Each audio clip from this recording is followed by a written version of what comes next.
Bonjour, bonjour, c'est Nicolas du Japon, comment ça va? Bonjour la France, bonjour les autres pays, tout le monde qui me soutient, merci beaucoup. Tous les jours, vous êtes de nouveaux abonnés, ça me fait énormément plaisir. Du fond du cœur, je vous remercie. Et puis vos commentaires sont extraordinaires. Ça me booste, mais vous pouvez pas savoir. C'est... Mais les Japonais, vous savez, j'ai une chaîne en japonais où je fais la cuisine. Je fais des plats français. Quand je parle en japonais, c'est une chaîne pour les Japonais. J'ai quasiment aucun commentaire, mais alors vous m'inondez de commentaires. Je suis désolé s'il y en a à qui je n'ai pas répondu, mais j'aimerais répondre à tout le monde. J'essaierai. Là, c'est à Saint-Valentin, là, je suis assez busy, quoi. Mais franchement, je vous adore. Ça me fait énormément plaisir. Vous pouvez pas savoir. Un petit commentaire comme ça, là, c'est merci du fond du cœur. Merci. Donc, alors, encore une aventure, vous allez me dire, mais qu'est-ce qui lui arrive encore à ce Nicolas? Bon, c'est une histoire bon, qui est arrivée il y a 3 ans à ma fille, donc, qui a failli se faire enlever ou je sais pas quoi, mais enfin bref, c'est dingue. Et je vous raconte ça tout de suite. Donc, ce jour-là, moi j'étais en congé, j'étais à la maison, tranquille, en train de regarder la télé. Et puis, c'est ma fille cadette qui rentre la première à la maison de l'école. Donc elle était à cette époque à l'école primaire. Et en quatrième année d'école primaire. Et je la vois arriver. Mais elle rentre et puis j'entends... Elle pleure quoi, je vois des larmes, on pleure. Et je lui dis, qu'est-ce qui t'arrive? Qu'est-ce qui se passe? Qu'est-ce qui se passe? Qu'est-ce qu'il y a? Et puis elle me dit, il y a quelqu'un, un homme qui a essayé de m'emmener. Je dis, quoi? Et puis elle me dit, elle regarde mon bras, elle montre son bras, puis je vois des traces un peu rouges, quoi, ça avait vraiment serré, quoi. Et il me dit, mais je dis, calme-toi, raconte-moi, qu'est-ce qui s'est passé? Et elle me dit, elle rentrait de l'école, elle passait derrière la poste, donc il y a le chemin principal, et il y a une poste, et il y a un petit chemin qui passe derrière la poste, où elle essayait en fait de rattraper des copines. Elle m'a dit, ouais, j'ai essayé de rattraper mes copines qui étaient parties à l'avance, et il y en a une qui habite dans le coin, là, elle est entrée dans la petite rue, et puis d'un coup, par derrière, il y a un monsieur avec un masque, un chapeau, qui lui attrape le bras, et qui lui dit, comment il dit en japonais, Uchi ni okashi to game ga aru kara oide. Il lui a dit en fait, j'ai des jeux vidéo et des gâteaux, des bonbons à la maison, alors viens avec moi. Et il la prend par le bras. Et ma fille a eu un réflexe qui lui a peut-être sauvé la vie, j'en sais rien, mais elle est quand même assez costaud. Et ça, c'est grâce à la crèche où il court tous les matins, même sous la pluie, même sous la neige. Elle est balèze, vous voyez ce que je veux dire? Donc je sais, oula, oula, les crèches où on court dans la neige, la nuit tous les matins, oh, mais c'est l'armée pour les enfants, c'est pas possible. Moi, je ne suis pas contre. Quand je vois mes enfants qui sont allés dans cette crèche et ceux qui ne sont pas allés, je vous dis qu'ils sont différents. Le résultat est différent. Mais bon, bref. Elle a une bonne consistante musculaire. Elle a de la force. Puis comme ça, elle a tiré son bras et elle a couru comme pas possible. Elle a couru, elle a traversé donc il y a un grand magasin, un supermarché, genre casino. Elle traverse, elle monte l'escalier. En fait, quand on monte l'escalier, ça sort sur un chemin qui est un peu plus proche de la maison. Et elle a couru, elle a couru, elle a couru. Et puis elle est arrivée tout de suite à la maison, quoi. Mais ce truc de fou, quoi. Mais franchement, elle aurait été, je sais pas, mais tétanisée ou ouais, tétanisée. Il l'aurait emmenée, je sais pas où, quoi. Je sais pas où. En plus, bon, là, je vous dis, je vous fais cette vidéo, c'est pas fait exprès, hein. C'est pas fait exprès, je prévoyais de faire cette vidéo cette semaine. Mais bon, quand je vois en France les news, chaque semaine, quasiment, il y a un enfant qui disparaît, ça fait vraiment de la peine. Enfin bref. Mais là, on est dans une ville de 30 000 habitants. Vous voyez ce que je veux dire? C'était impensable, quoi. Oui, parce que les élèves de l'école primaire, le matin, et quand ils sortent de l'école, ils sont tout seuls. Bon, il y a des adultes qui sont là sur les croisements, sur les feux, mais après, sur les petits chemins qui vont jusqu'aux maisons, ils sont tout seuls. Alors, au Japon, je pense que bientôt, il faudra peut-être penser à changer ça. Enfin, je sais pas. Enfin, en France, à mon avis, c'est peut-être la même chose aussi, hein, bref. Ah, vous allez bien, Nico, qu'est-ce que t'as fait là? T'as ta fille qui est en pleurs, qui a failli se faire enlever là. Eh ben, qu'est-ce que j'ai fait? Je lui ai dit, écoute, on prend la voiture, tu prends mon téléphone, j'ai mis la vidéo, et on va passer dans le chemin où il t'a attrapé le bras. Peut-être qu'il rôde encore dans le coin. Si tu le vois, tu le mets sur la caméra. Et après, on ira voir la police. Alors, on a fait un petit tour. Elle m'a dit, ouais, il n'est pas là. Ok, on n'a pas perdu trop de temps. Et tout de suite, j'ai appelé la police. Donc, j'ai ramené à la maison, la petite. Hein. J'ai appelé la police de la maison. Il dit, ok, bougez pas, on arrive tout de suite. Donc, la police, ils sont arrivés. Oh là là là, la police japonaise, je vous dis. Là, ils rigolent pas. Hein. Là où on est, en plus, vous savez, il y a la résidence secondaire de l'empereur.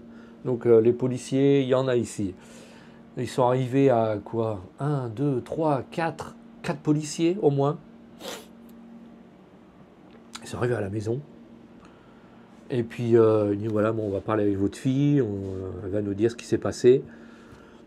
Et puis après, on va aller sur les lieux où ça s'est passé. Et puis on va essayer de prendre des empreintes, hein, tout ça, enfin bref. Donc ma fille a raconté ce qui lui est arrivé. On est monté dans la camionnette de la police. Ouais, on va jusqu'au lieu, la petite rue là, derrière la poste. Puis moi, c'est la première fois que je passe dans cette rue. Enfin, j'y passe pas. Et puis je regarde. Et puis je vois, il y a une caméra. Il y a une caméra sur la rue. Je dis, il y a une caméra là, vous pouvez pas vérifier. Là, on voudrait tout de suite qui a fait ça. Et ils me disent, ben non, parce que cette caméra, elle appartient à la poste et elle est cassée. C'est pas vrai. Bah, le mec, il savait que la caméra était cassée, c'est pas possible. Je me demande si c'est même pas quelqu'un de la poste pour savoir ça, quoi. Enfin bref, merci la poste, hein, la poste japonaise, ouais, bah bon, dommage. Réparez vos caméras, bordel. Enfin bref. Donc il y avait d'autres caméras dans les rues, mais bon, on n'a rien vu, apparemment, ils n'ont pas vu. Peut-être qu'il attendait dans le chemin depuis un petit moment. Non, bah, je sais pas. Et donc elle était rentrée, là quand elle est rentrée à la maison, ça devait être 4h30. 4h, 4h30 l'après-midi. Et donc le temps passe, on va sur les lieux, on est sur les lieux, et puis à ma fille, il lui demande de dessiner, donc faire un portrait robot, voilà, un portrait robot, et d'écrire ce qui s'est passé. Et puis, bon, il avait un masque, il avait un chapeau, donc elle n'a pas vu son visage. Et puis il prenait des empreintes, et partout, là, c'est clair, il n'a jamais touché ça. Le mec, il a pas touché ça. Il y avait vous savez, les rambardes là, pour les voitures, là, il prenait des empreintes là-dessus, mais le mec, enfin bref. Enfin, bon, c'était la brigade, je sais pas, criminelle, enfin bref, c'était fou, quoi. Là, il y avait au moins 5 ou 6, et tout le monde regarde, qu'est-ce qui se passe, oh. Enfin bref. Et, mais ça a duré, jusqu'à quoi? On est rentré à la maison à 9h30 du soir. 9h30. Donc ça a duré 5 heures. Oh là là, c'était long, mais c'était long. À un moment donné, il nous demandait d'attendre dans la camionnette. Il commençait à faire froid. Et puis pendant qu'il prenait les empreintes, il mettait les phares, il mesurait des trucs, tout ça. Enfin bref. Mais j'ai parlé avec les policiers, ils me disaient que c'était... Bon, il y a toujours des énergumènes, hein, un peu tarés, qui vont dire des cochonneries, ou même qui vont montrer leur parti aux enfants. Ça existe, même ici dans la ville de 30 000 habitants. Et quand il se passe ça en général, les parents, ils téléphonent au lycée, enfin au collège, à l'école primaire. Et l'école primaire, on reçoit en fait un mail le soir même. Aujourd'hui, il s'est passé ça, il y a un homme de tel combien de centimètres, telle apparence, dans telle rue, qui a menacé les enfants, ou qui leur a montré ses parties, voilà. On reçoit ça par mail en fait, quand ça s'est passé. Malheureusement, on reçoit ça de temps en temps. Et mais là, les policiers m'ont dit que c'était la première fois qu'il essaie vraiment de prendre. Purée, bah vraiment qu'il l'a pas entraîné chez lui, hein. Oh là là là là. Bon, bref. Donc, bon, là, vous allez me parler, ouais, des otaku, c'est de la faute de la télévision, on voit des petites jeunes filles à la télé, mais bon, c'est des pervers, hein. Je veux dire, il y a des pervers au Japon comme il y a des pervers en France. Un pervers est un pervers. Bon, ben voilà quoi. Euh, Après, c'est la faute à qui, à quoi. On va pas faire la philo là-dessus. Euh, mais bon, donc tout est bien qui finit bien, je veux dire, voilà. Heureusement, elle n'a pas été, elle a pas été trop traumatisée. Enfin, c'était, je crois, vendredi, donc le lundi. Non, non, c'était au début de semaine en fait. C'était un lundi, je crois. Mais le lendemain, elle est allée à l'école. Et puis la police a fait des rondes hein, toute la semaine, hein. Ah, ils tournaient sans arrêt là. Ils n'ont pas chômé, hein. Là, ouais, ils ont bien, bien joué le truc. Malheureusement, ils l'ont pas trouvé. Ils n'ont pas arrêté la personne en question. Bon, donc voilà, il y aura Thalès. Ça s'est bien fini. Mais bon, comme vous voyez, je pense qu'on arrive à une époque, ou même au Japon, euh, il y a des enlèvements. Il y a des enlèvements. En général, c'est de jeunes filles. Des enlèvements de garçons, je crois qu'en 25 ans, je n'ai jamais entendu parler. Des enlèvements de jeunes filles, des filles qui sont souvent à l'école primaire, voire au collège. Mais au collège, en général, c'est plutôt des rencontres sur Internet, sur des applis de rencontres, où ils se donnent un rendez-vous et puis le mec il l'enlève, il l'emmène, et il la tue ou il la viole, enfin bref, en gros les deux en général. Donc voilà. Bon. Donc bon, voilà, encore une histoire de fou qui s'est encore une fois bien terminée. Et ouais. Donc je touche du bois. Du bois, il y en a là. Allez, c'est bon pour mes enfants. Bon là, mes filles, c'est vrai que j'ai peur hein, en tant que père pour mes filles, hein. Mes fils, bon, à mon avis, il n'y a pas trop de risques. Mais pour mes filles, ouais, ça m'inquiète quand même. Mais bon, quand je dis que ma fille cadette n'a pas été trop traumatisée, il y a, je pense, il y a quand même une, une façon d'exprimer ce trauma. C'est parce que ça s'est passé en fait quand il y avait le Covid, je crois, à peu près, ouais. 4 ans, il y a 4 ans de ça, tout dans le genre, ouais. Enfin bref, tout le monde veut porter des masques.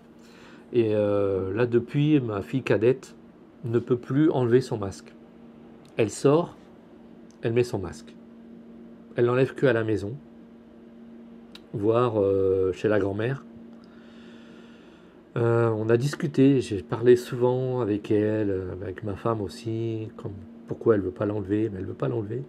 Bon, elle a complexe des dents qui sont un peu écartées, mais elle a beaucoup de mal à enlever ce masque. Si vous avez des conseils, je suis open, à l'écoute, parce que je ne sais pas si ça existe hein, en France, ce phénomène que les enfants n'arrivent pas à enlever leur masque, mais je crois pas. Au Japon, il y en a quelques-uns. C'est dommage, hein, je l'ai dit, elle est rentrée au collège cette année, en première année de collège, je lui ai dit, tu vas avoir du mal à te faire des amis, des copines si tu enlèves pas ton masque. C'est bien de voir un sourire, tout ça, ça aide à faire des amis. Déjà que bon, elle est métisse. Ici, dans cette ville, on est assez open, il n'y a pas trop de soucis, mais le masque, si tu mets ton masque, même pour le... Vous savez, ils mangent dans la classe, hein, ils mangent dans la classe. Donc elle a le masque, elle lève le masque, elle mange comme ça avec ses baguettes, elle remet le masque. Et ce qui fait que bah ouais, bah, ça l'écarte un peu de ses copines, enfin de ses copines, de ses collègues de classe. Et ce qui fait qu'elle n'a pas beaucoup de copines, hein. Ça que c'est... ça, je lui ai dit, hein, ça va te faire un mur, hein, pour faire des copines, ça va pas être facile, hein. Et ça n'a pas loupé, elle n'a pas beaucoup de copines. Elle dit mais si j'en ai, mais je vois que bon, quand je demande au professeur, pendant les pauses, bah, elle est toute seule, quoi. Donc voilà, ça veut dire ce que ça veut dire. Donc bon, ma fille un peu introvertie, bon, elle est plutôt positive, un peu rebelle, mais elle demande beaucoup d'attention. C'est la troisième des quatre, et on a eu beaucoup d'autres soucis. Je pourrais vous raconter dans d'autres vidéos si vous voulez. Et même la police et la sorte de DAS en fait. On a fait des rendez-vous avec la DAS japonaise et tout comme ça. Elle a failli aller dans un foyer pour enfants. J'ai dit mais arrête surtout, n'y va pas, parce que dès que tu rentres là-bas, tu peux plus en sortir. Enfin bref, une rebelle, petite rebelle, mais bon, j'adore. Et voilà quoi, j'adore tous mes enfants de toute façon. Voilà, donc même au Japon, faites bien attention à vos enfants. C'est pas parce qu'on dit que le Japon c'est sécure, c'est pas sécure autant qu'on le pense. Il faut faire attention quand même. Voilà, voilà pour cette nouvelle histoire. Si vous souhaitez, abonnez-vous, mettez un petit pouce, ça fait toujours plaisir. Et merci encore d'être de plus en plus d'abonnés. Et merci pour tous vos commentaires. Ça me fait énormément plaisir. Merci, beaucoup d'amour, du Japon, force. Hein, allez, gambarimasu, on y va. Et à bientôt. Merci. Arigatou gozaimasu.